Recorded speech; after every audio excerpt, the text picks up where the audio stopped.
Toko hendak melimang perkara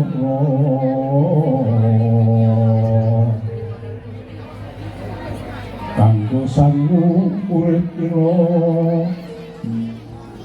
sowan mari ngarsane kang moho kuwasa Sito munggah suwarga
Mireng sembah rumpat puro barisan ngurpengiran Tranane kang kaswase Paneng margo mamaku Boleh mau tulis itu? Lantan lalu kang suho Apa ini yang ada jago kan?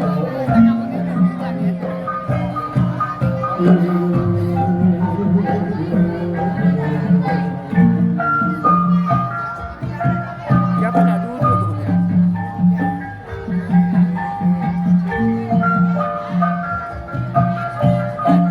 Baca di depan di situ.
Jawa Tondano ya.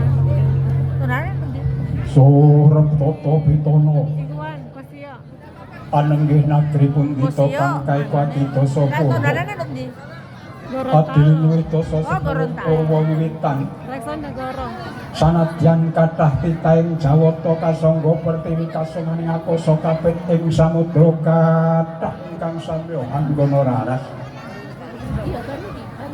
boten kanthi nagri Wirata nagri Padang jagate dhuwur kupuse adoh kuncarane Iya baru ini no. sanadyan 100 negari datan jangkep kalih sanadyan 1000 negari datan jangkep sedasa saking raharjaning nagri sinten to ingkang kuluhita wonten Kupageng nagri Wirata tuhu punika satriya agung panengah Pandhawa satriya agung panengah Pandhawa ingkang anyamar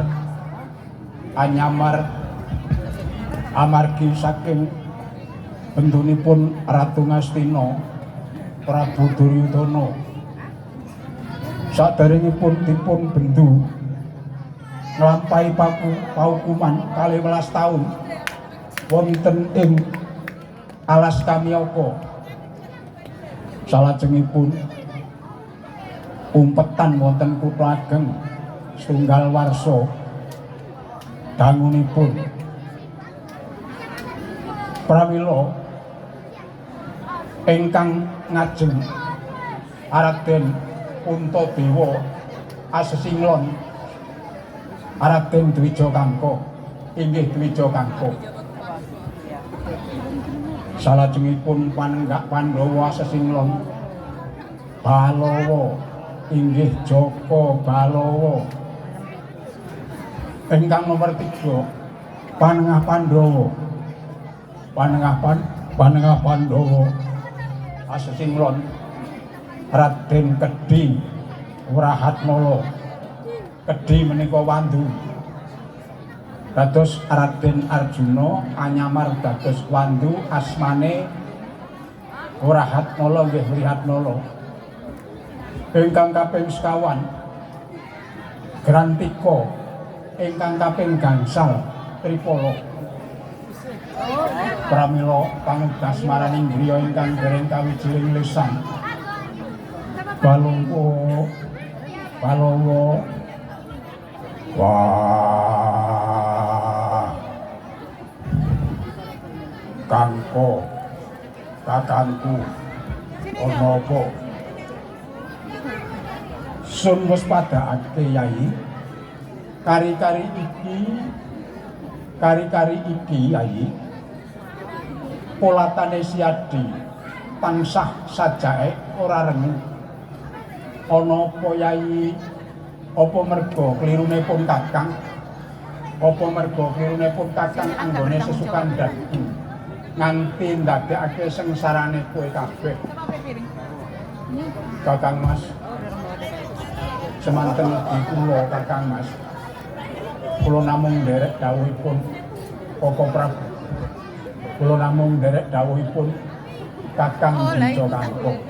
Semanten ugi kula Kakang Mas. Lho nggih semanten ugi kula Kang Mas. Wah. Kowe kabeh mau guneman apa? Beda adoh karo kong gunemake. Ngerti yo. Negara Wirata saiki ora becik-becik wae. Merga ratune kalah Sor Wibawa. Kalah Sor Wibawa karo patihe, karo senopatine. Negara kuwi iso sentosa yen to ratu lan senopati lawan pati kuwi iso sayuk rukun. Nanging negara Wirata saiki kaya dene Kataman Mendung Lelimengan, pedhut ampak-ampak. Kok Yayi preso Yayi? Wah, aku sanadyan aku kawula cilik tetep ngerteni sak mubah musike negara iki. Padha karo pun Kakang Yayi. Terus karepmu kepiye Yayi? Wah, aku arep diatur karo Ratu Patswapati, Ratu Wirata. Iya Yayi. Yen kaya mengkono saka aturmu pun Kakang amung njurung pamuji Yayi. Inggih Kakang Mas, kula namung nderekaken Raharja salampah paduka. Kakang Mas, kula namung nderekaken Raharja Kakang Mas. Kakang Mas sembah kula ingkang nderek paduka Kakang Mas.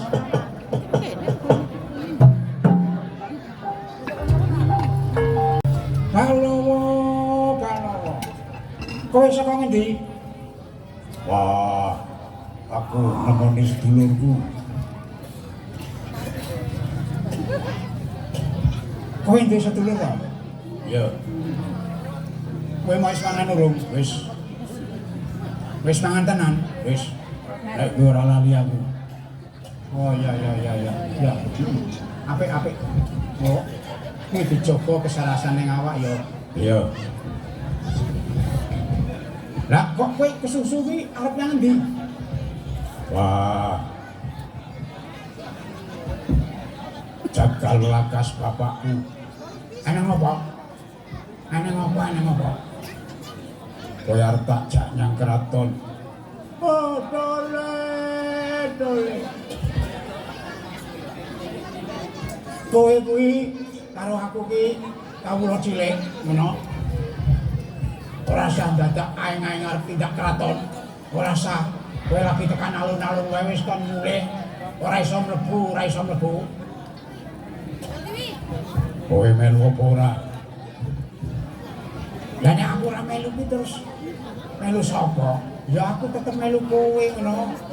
Wah. Yen melu. Ayo mangkat.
inon lir kekunang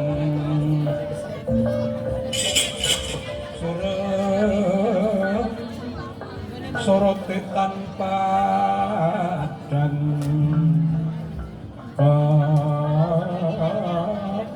sor lan pacare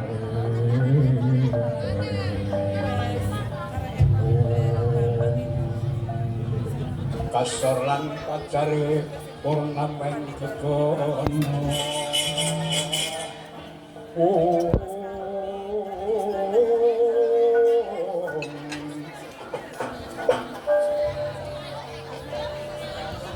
Ulu putraning Sungger seto wonten dawuh ingkang pandika Rama sowanmu padha rarja kula inggih sowan kula wonten ngarsa paduka Kanjeng Rama sami raharja amung sungkem kula kunjuk wonten andhating padha paduka Kanjeng Rama iya kula sun tampa sungkem Arya Utara wonten dawuh ingkang pandika Rama Pekamu padha becik nggih. HP-ku ya. Sowan kula wonten ngarsa paduka sami raharja mboten wonten alangan setunggal menapa amung sungkem kula sembah kula kunjuk wonten sanggapada paduka Kanjeng Rama. Iya. Sun tampa lan ilek gawane atinipun Bapak. Kula seto wonten dawuh Rama lan sira kowe Arya Utara wonten dawuh Rama saiki kuwi negara Wirata kuwi bebasane kaya dene kena mendung lelimengan pedhit ampak-ampak merga mogane pamanmu Patih Praupakenca lan Rupakenca liripun kados pundi Rama Sun Jarwani kula sejatine pamanmu Rupakenca karo Praupakenca lan pamanmu Rajamala kuwi arep njungking kawibawanipun Rama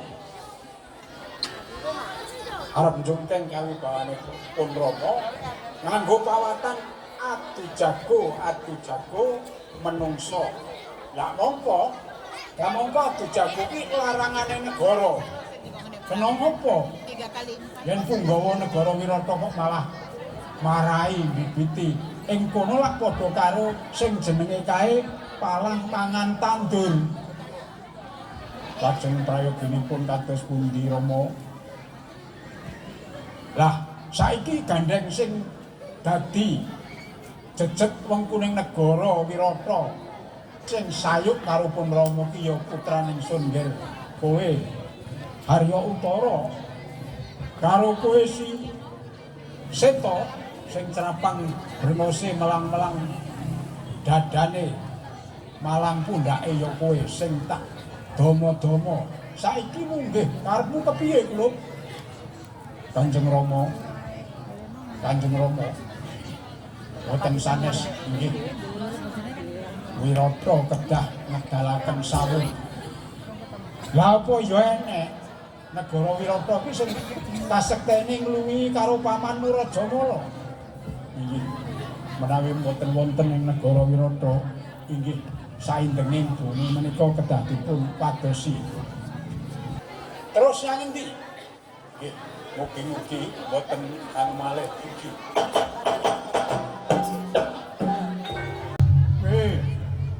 Jagat Dewa Bathara.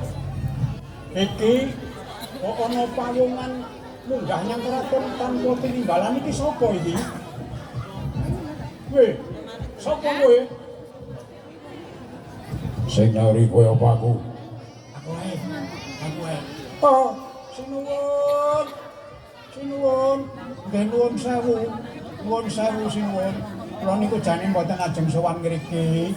ning anak kula niku ngejak. Kowe iki aja malah ngrik ngono kuwi. Heh. Aja malah ngrik ngono kuwi. Iki nang kraton.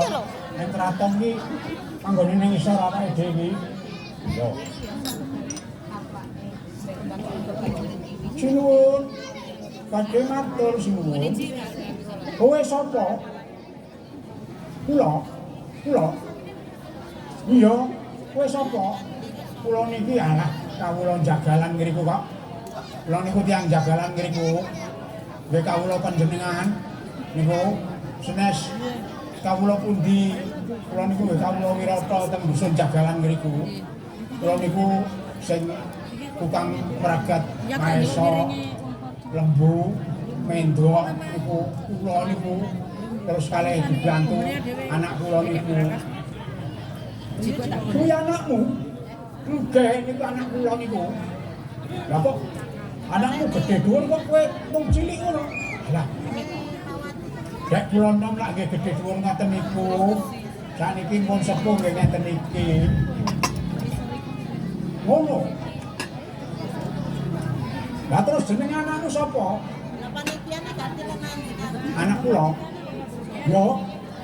Anak kula namine Balowo. Undang-undangane Bal. Oh yo, Pak. Oke, monggo. Heh. Bal. Nah, jenenge sing kari mau. Balowo. Ah. Jenengku Joko Balowo. Ceret. Iya, ceret ambek Jenengku Joko Balowo. Yo jagal aku lowo. sing iki bentuk panitia sing Kowe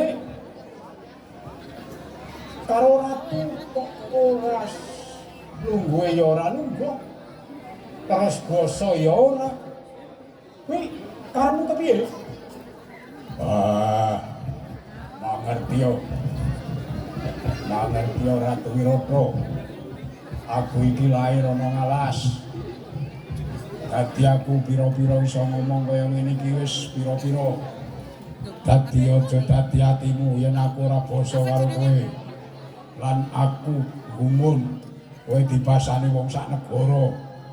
Ananging ora mung dibasani wong siji wae kowe wis bingung.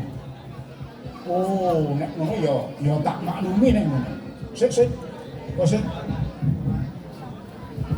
Terus kowe duwe karep apa? Duwe karep apa kowe tanpa tinimbalan? Maju maring kraton kuwi mu ning apa? Wah, Ratu Wirata. Aku sanadyan wong cilik ngerti sak mubah musike negara Wirata. Negara Wirata saiki bebasane kena mendung menelimengan lan pedhut ampak-ampak. harus selesai. Loh, kok kowe ngerti? Ya, senajan aku iki kawula cilik, gatekne para prajurit, gatekne para pinter-pinter kuwi, sing para wasis-wasis kuwi. Oh. Iya. Terus? Matswapati ratuku mendung lelimengan pedhut ampak-ampak kuwi merga mogane saka Patih Raupakenca lan Rupakenca. Oh. Ngono. Anggone untran-untran adu jago menungso. Sak banjure Ratu Wirata Matswapati aja sumelang yen to alolo isih meger-meger ana kene. Aku kang iso nirnake lan ringkas memalaning jagat kang ana negara Wirata. Dadi yen Balowo isih meger-meger tangeh lamun negara Wirata rubuh.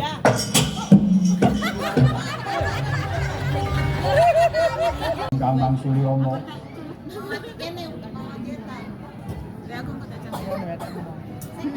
Ya. Ra apa to?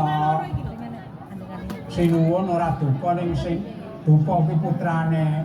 Oh, ayo mulih wae. Mulih. Ya ayo mulih. Ayo mulih. Kowe engko nek didukani karo Raden Seta dadi ndok yek wae. Ora. Weh. Halo. Opo? Iya masih nulis. Aja mung gampang buka lambe dhuwur karo lambe ngisor. Hei, halo. Paman Suratrima paman. Praupa kenca rupa kenca karo Raja Mala kuwi sekti mandraguna jaya kalintang. Hei. Halo. Sadurunge kowe maju ana glagar kawat janget cincang. Tak teter dhisik. Metu njaba.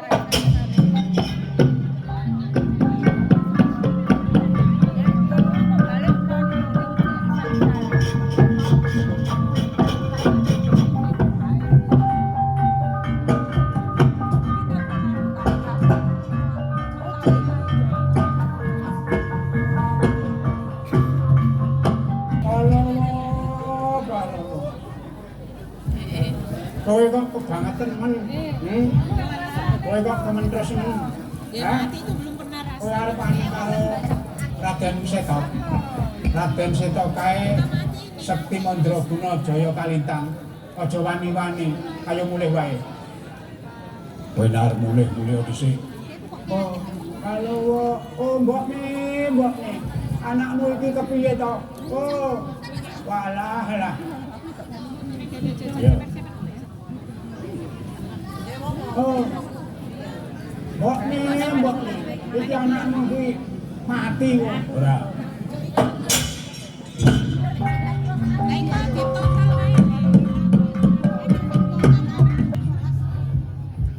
Hei. Halo. Opo.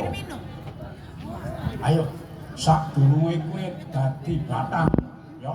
Sadurunge kowe dadi batang maju ana glagar kawat janget cincang. Cobanen Putranata. Putranata Wirata yen kowe iso ngalahke karo Putranata Wirata, kowe tak jagokke kowe.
Ateko yen nyata kowe sekti mandraguna.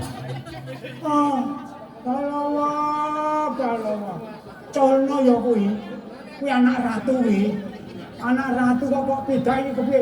Oh, kok dadi ndok piye kowe? Kalawa Colno. Iya, Ben. Ayo Colno. Colno. Ya. Jono Balowo. Ya.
Anakmu sekti tenang.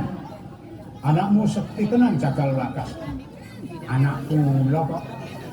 Anak kula sapa bapake? Bapake kula niku. Ning panjenengan mboten duka, Ndara? Ora duka. Salajengipun dos pundi? Balowo. Apa? Ayo. Tak sowanke marang Kanjeng Rama. Ada kula seto wonten dawuh ingkang pangandika Rama. Piye kabare? Wis diteter kadidayane si Balowo. Inggih. Sak menika kasepuhan sampun gadah sawung. Inggih menika Balowo. Lah dalah jagat Dewa Bathara. Yo. Ingsun arep guneman karo si Balowo. Yo. Arep guneman opo? Yo.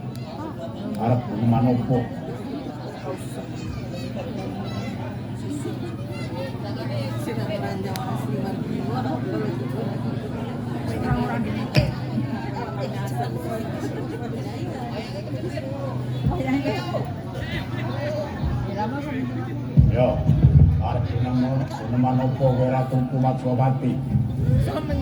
Gosip, Balowo, apa? Kowe kok arep nyeramakake jiwamu lan ragamu kuwi, kowe duwe dasar apa?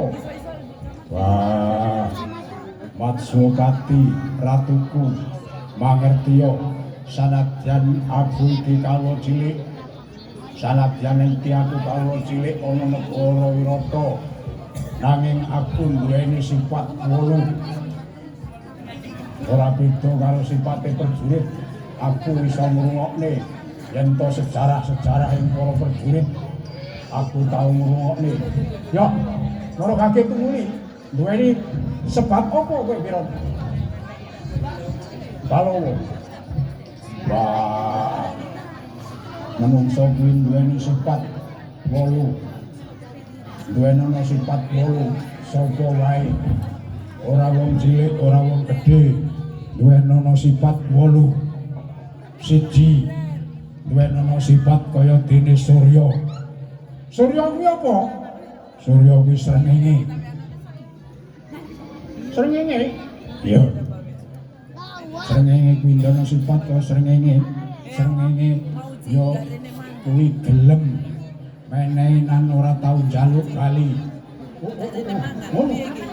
Kang kaping pindho duweni ana sifat kaya dene rembulan. Ngono. Ya. Rembulan kuwi mau sifate watake madangi kang duweni pepeteng nanging ora tau njaluk bali. Ngono. Ya.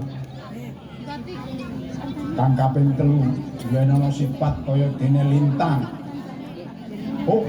Lintang. Ya. Lintang kuwi mau nengadau nang dhuwur, nang langit. Nengadau nang langit. Sak kabeh lintang kuwi mau cacahe jutan. Bisa dadi pepasraning jagat. Bisa dadi pepasraning wengi. Oh, ngono. Mulane yen dadi wong kuwi mau bisa dadi pepasraning ronggo teparu. Oh. Munggah nang negara. Iya. Terus kang kaping 4 duwe ana sifat kaya dene bumi. Ngono. Iya. Bumi mono. Ita-ita dipaculi, yolah kabeh sing adeg kabeh sing rumangkang. Kuwi mau ana dhuwure bumi nanging bumi ora tau sambat. Oh, iya. Iya. Sambat sing sambat. Sing sambat seperti itu.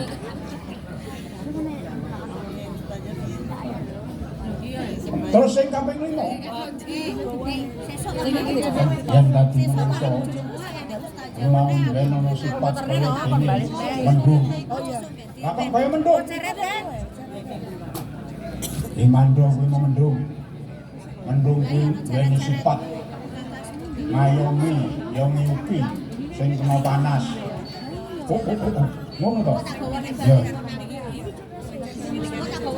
Terus banjur ngene sifat kaya dene samudra. Oh, kenapa kok menungso urip kudu duweni sifat kaya dene samudra? Samudra kuwi amot. Apa sing mlebu nang samudra?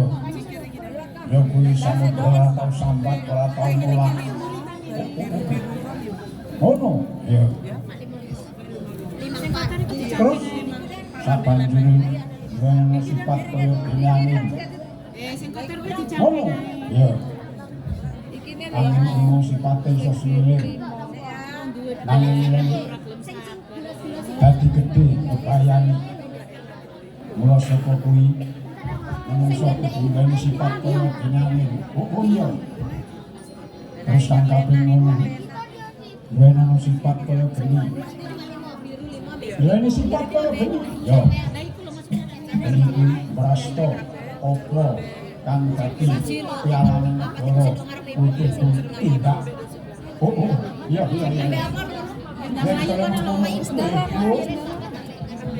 Dah. Jagala Bilowo. Apa?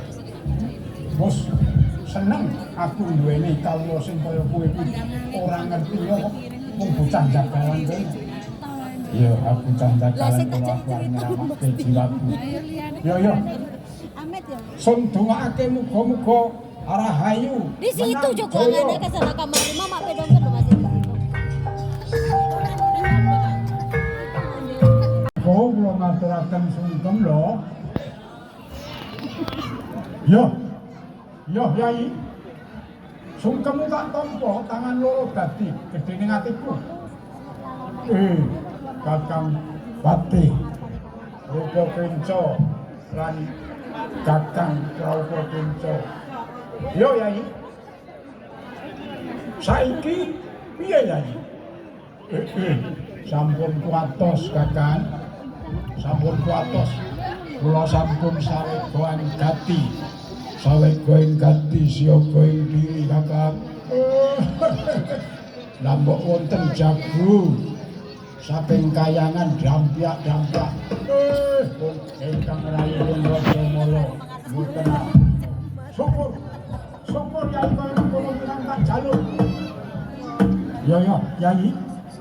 Syukur bagé 1000 seketi jumula yen to siadi mengko jaya ilmu damu.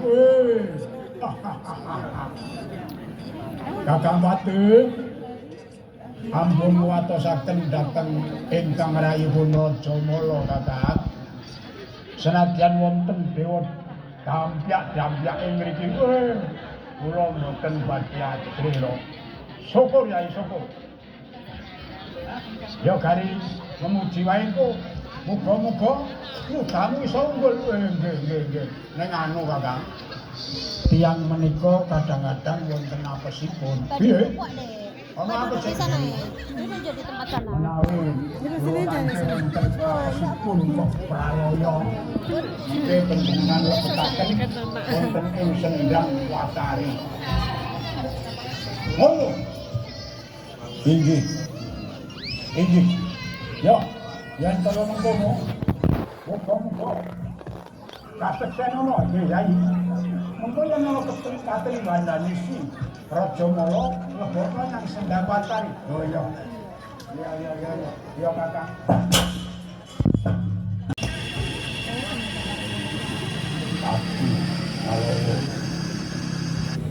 Halo.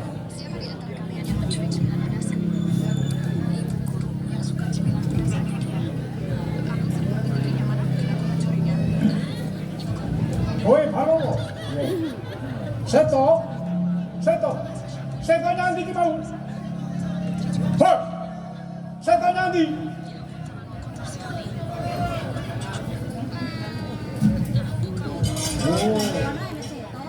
Seto ning ndi golek ono. Golek ono ngantek ketemu.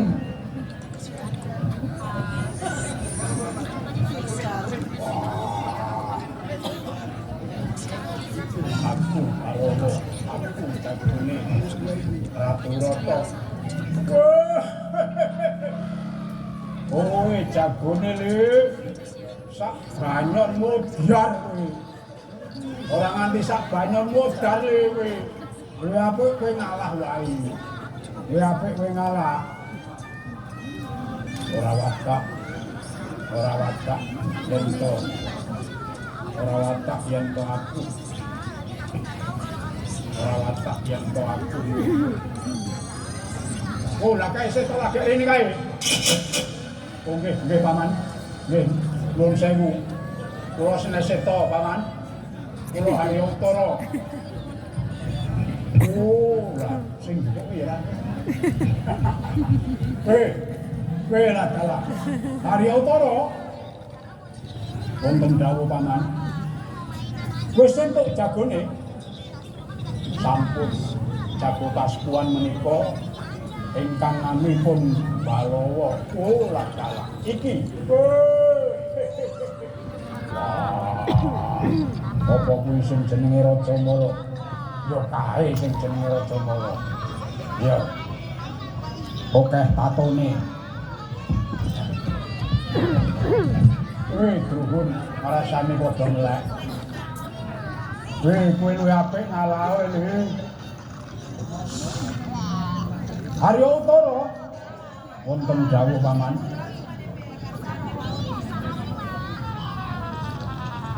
Ngene. Iki adu jagone menungso. Iki kados pundi paman? Iki pernatane ngene. Sing duwe karep kuwi panjenengan ingsun. Patih Rupakenca karo adikku sak karone ya kuwi Prautakenca karo Raja Mala. Lah aturane yen jagomu kuwi menang, aku patih, kelungguhanku patih tak lereni. Kapatian tak aturke marang Kakang Matswapati lan aku hukuman gantung. Wah. Ning ya kuwi yen upamane jagomu kuwi kalah, Kakang Matswapati sak kancane minggat saka Wirata. Piye Balawa? Wani. Diwaneni. Wani. Yo, diwaneni. Oh, yo. Paman. Sampun siaga. Wantun. Lah dalah. Modar tenan kowe. Modar tenan. Yo, saiki wani.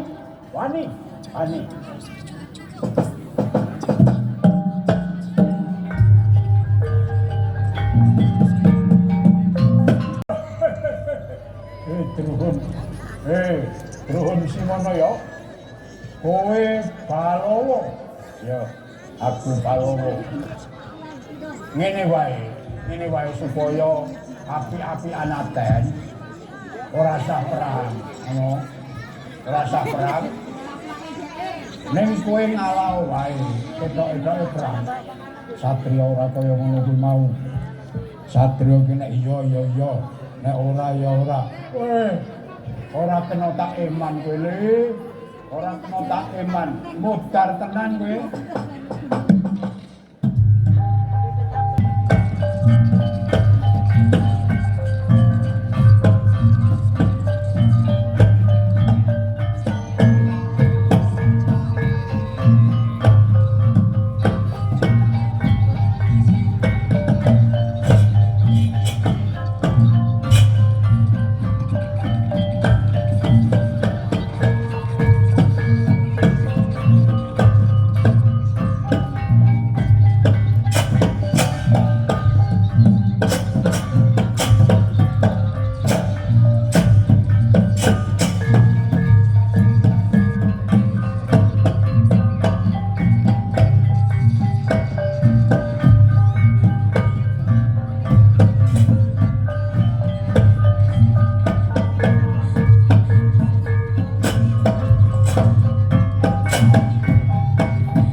kesuwen.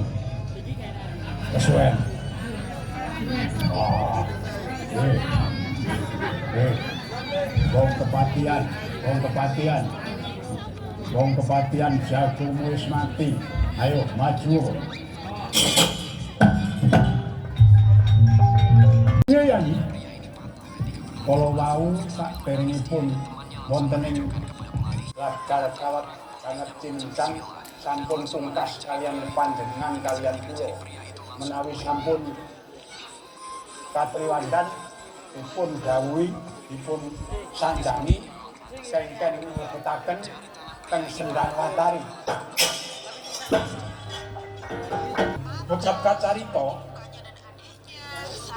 Raja Mala pecah dening Walawa nanging dipun lebetaken Sendang Watari. Sendang Watari menika wau ibunipun pun Raja Mala pramila kados dipun kekepi kaliyan ibunipun. Terus Mbak foto dulu. Waluyo Temah Jati.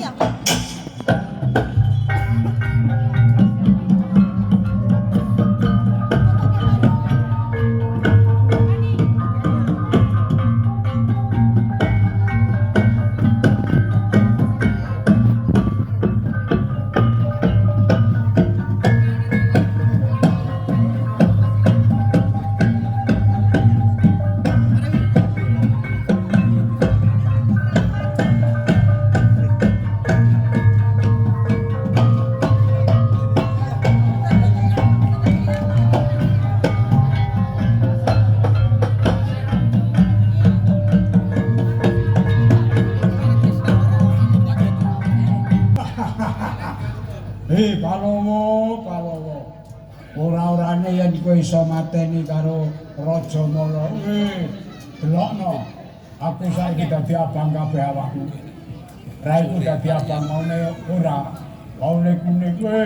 Ayo, ayo Palowo. Yen nyoto kowe jago. Yen nyoto kowe jago, mlayu rene.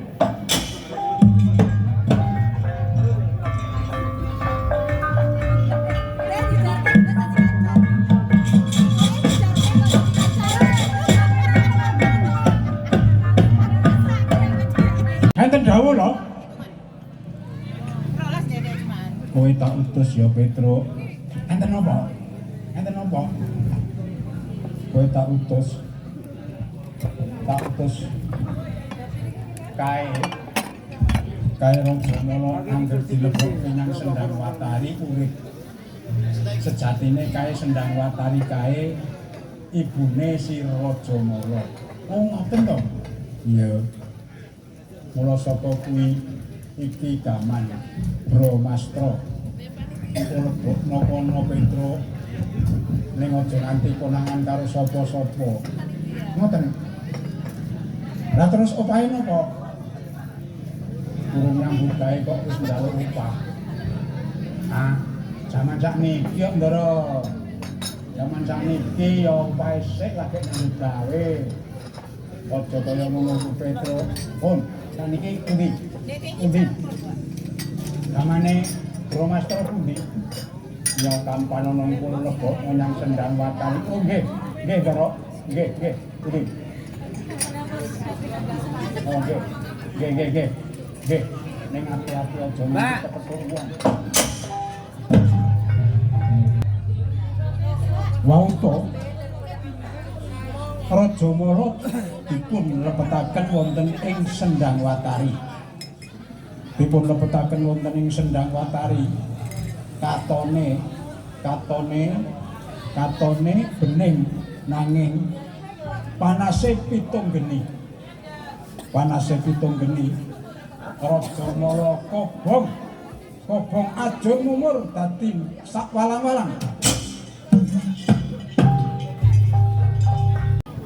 Raja Mala sampun dumugi ning tiwas Raja Mala timbuling Kyai Lurah Semar.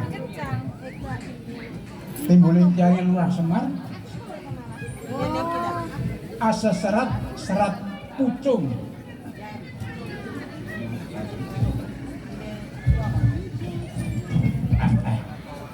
Lho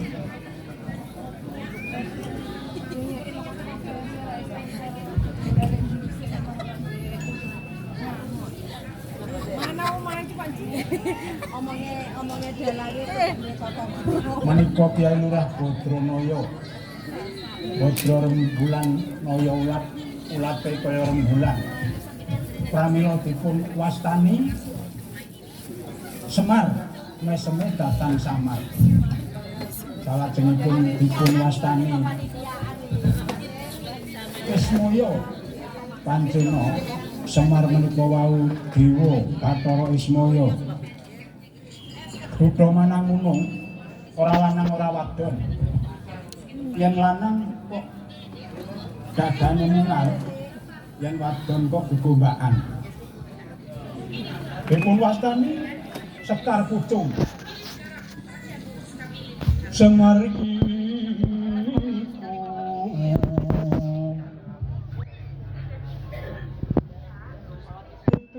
estri calu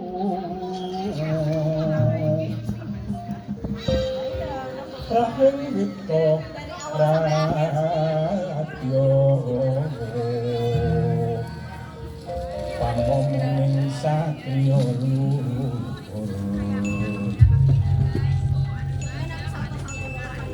dan rumampa si Semar abdi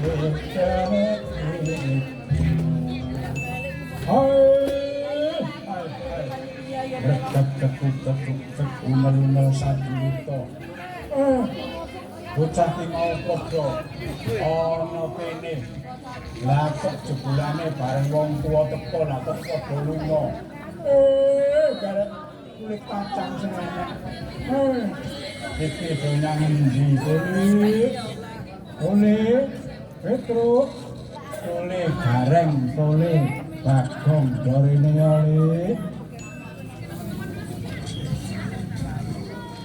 gareng wonten dawuh mo Petrus kula mo Bagong anak apa Pak Bapak undang-undang terus kare nyong kuwi anak apa dorene oleh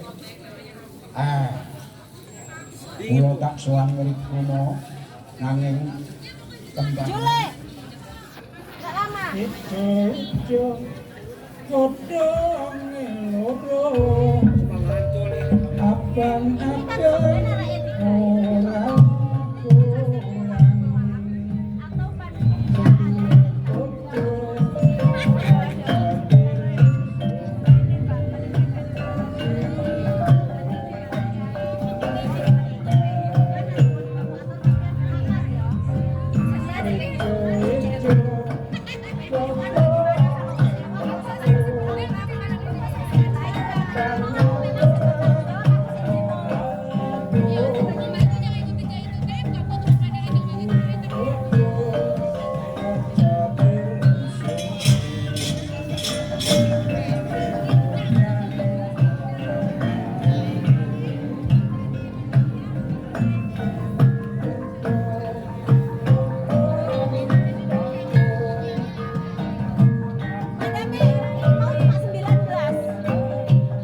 abang-abang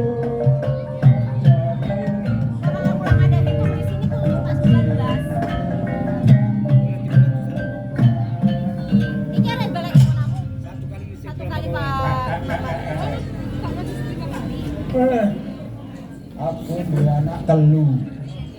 Duwe anak telu sing barep wasis. Sing barep ya wis pinter sing nomor 2 wasis. Nomor 3 Boyongan bayar 1 kali tapi pinter. mutanya Boleh. Pun Romo arep nyabrwa karo kowe kabeh. Sawono ning sadar aku kapan dia lo seksi kaya seksi dene lengkap Bapak kapan iki Gendoro sapa? Rahayu. Maksudnya Awing dan Bonggeh. kawan-kawan. lah ya seksi. Masalah pembayaran nanti turang be urusan. Iya no maksudnya. Yang mana mau diambil piantar tuh. Sing lanang seniman sing wadon seniwati kuwi tempo Oh iya maksudnya pembayarannya sowanmu tapi kok biasanya padha bae suki janji kabeh kowe rasa tuju sawahe jembar-jembar paline lamun-lamun wasis kowe kulit maksudku lek jek enek wong anu takon ke boleh Petrus padha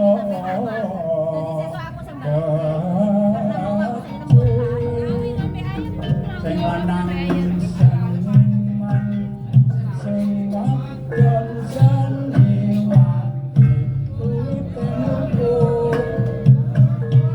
sowanmu padha bae suki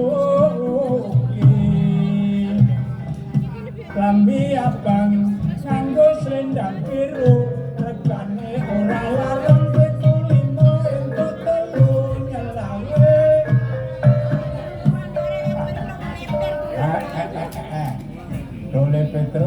ases Babong.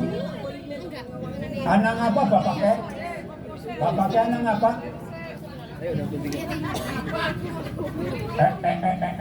Kowe kok bahasamu, lah nyongnya ya kayak piye? Kayak piye nyong? Tadi babongnya sing mana? Enggak ngerti. Iku nade. Babongnya sing Banyumas no piye? Kukis tadi daripada orang Di jalan dongan lindahe kabeh se. Iya, berarti satu kali. Tapi saking Banyumas. Yo, saiki digawe. Ayo, podo sesukan, podo seneng-seneng, diwiwiti saka rukun Islam. Sing bawa sinten mo? Apa itu? Oh nggih.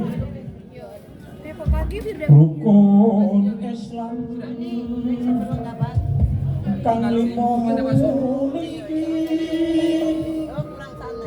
katindakno mring sasana aja nganti ditinggal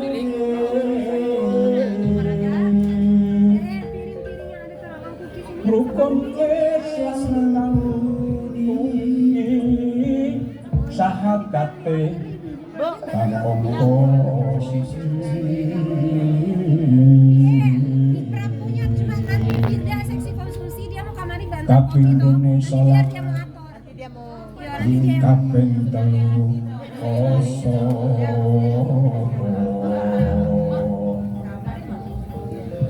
kaping papat zakat kaping 5 nindakno haji rukun Islam sampurna. Neng kene iki gandeng ana pradisan boleh. Ana pradisan kene boleh. Ayo padha nembang apa ne? Iki apike lumbung desa mo? Lumbung desa? Ya. Lumbung desa apa prawilayar? Yuk kanca ning kisik gembira lirap-lirap banyune sekote pariwisata alon praune wis menang biar prau pinala ora jemu-jemu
Mas Sarno kowe pada baik ngomong kowe.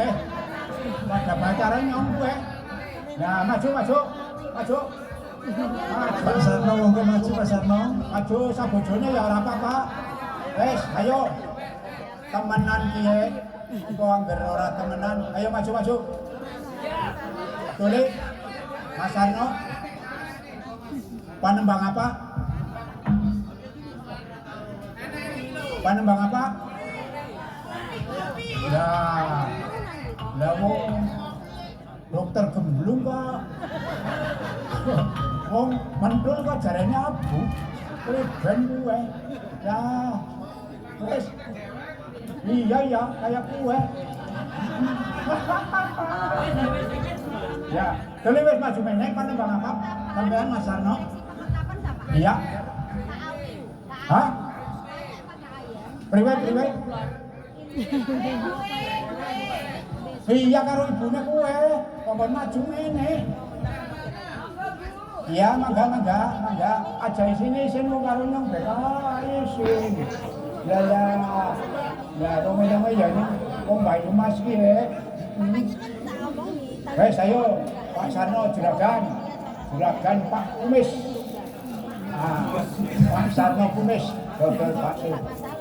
Alhamdulillah juragan bakso. Wes mun mriki napa dereng? Pun ayo nembang apa? Panembang apa? Bukas moro mawon. Bukas moro, ayo Lur. Aku kelingan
Mumpung ana bojone.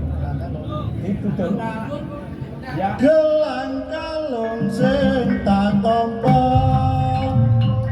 nelengake enggal rencane tekan omah mangke kula opahi pripun Nur? Nek upami itu pil wong lekan golek momongan iki blonjo opo mbak yo badhe tindakan ampun kelo mas sampeyan ampun kujiwa kula rondo anyaran ditinggal lunga awan-awan lunga blonjo ing pasar paing prawan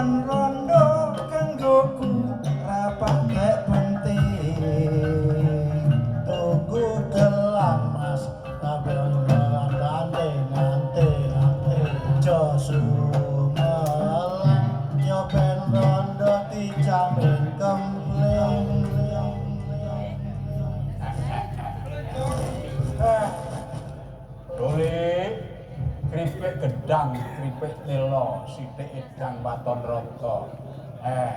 Nangko nek terus-terus Pak panitiane ya nyong piye mengko sing diseneni sing diganyami karo panitiane nyonge. Ora bapak temenan kaya kowe. Temenan. Sampeyan sing tanggung jawab kok gede halang watu. Ya. Temenane ya kaya kowe. Ya gua gede halang watu nyonge bojone nyong mau wis kasih nang buri kono. Oh sik. Oh iya. Ya.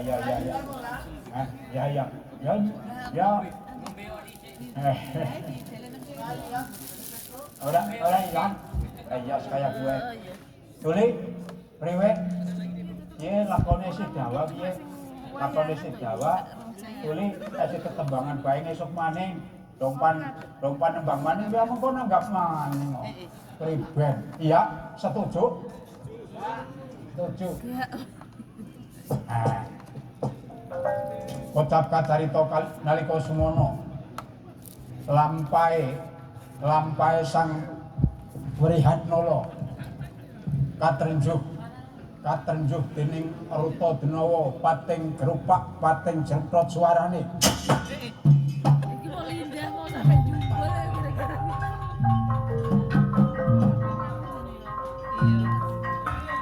Iko lho wanita do sebelah iko lho.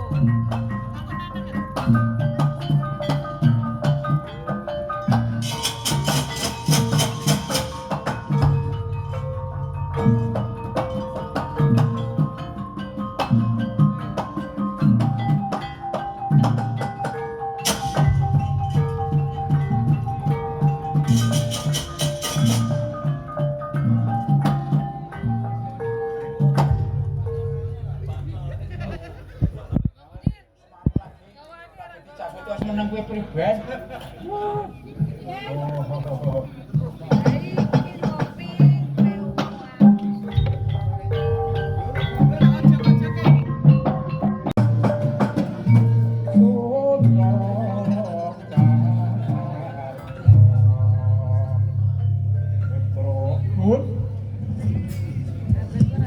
Kawon daro. Ora kalah Petro. Lajeng aku ora betah mambu kandhane buta. Ya wong buta kok. Wong buta niku ora tau adus. Ora tau sikatan. Dadi nek mambu niku nggih lumrah niku. Petro. Lembut ngono. Minggiro Petro. Aku arep nyampurnake para raksasa kae mau Petro. Lajeng tak tokke angin Garuda.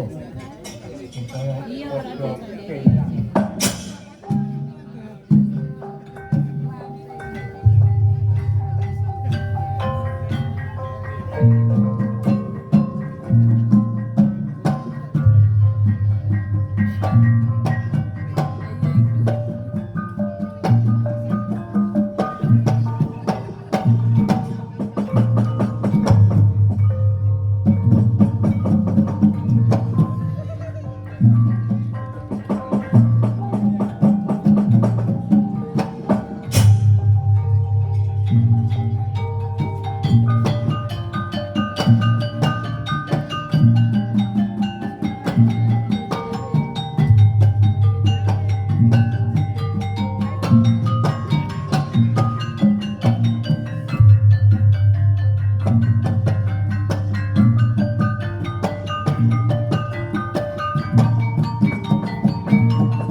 Bauta kocap kacarita para sasa sampun kendang denging angin Garuda Raden Wrihatnala salajengipun pepanggihan kalian Dewi Utari.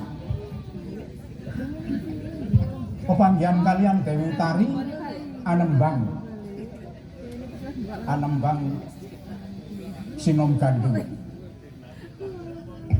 Gyolinggar sang prono citra sumusuh ing tengah rati manggih pisang kenya ingkeng ya utari dan KST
sampun babaring lakon kangge tekak aos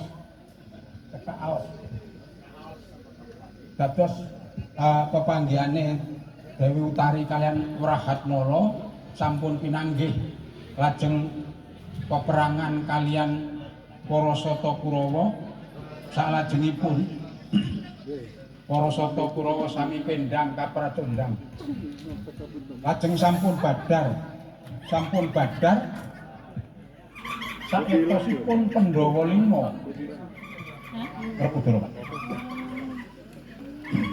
sampun badar Pandhawa 5 menika ingkang sesinglon Raden Waluwu kalian Raden Wijokangka pramila sampun gagat enjang surung sora keton padang katon lan pajari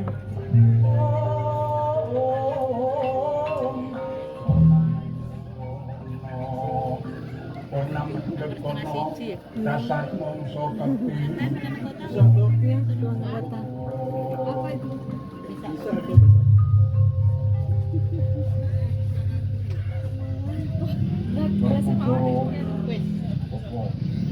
Apa mbar kakangku ati-ati ana ngendi ana mburi loro niku si Permati wis teko sing pinten karo Tansen ya wis teko iya Kita sih. Ya, kasih. Ratu Madropati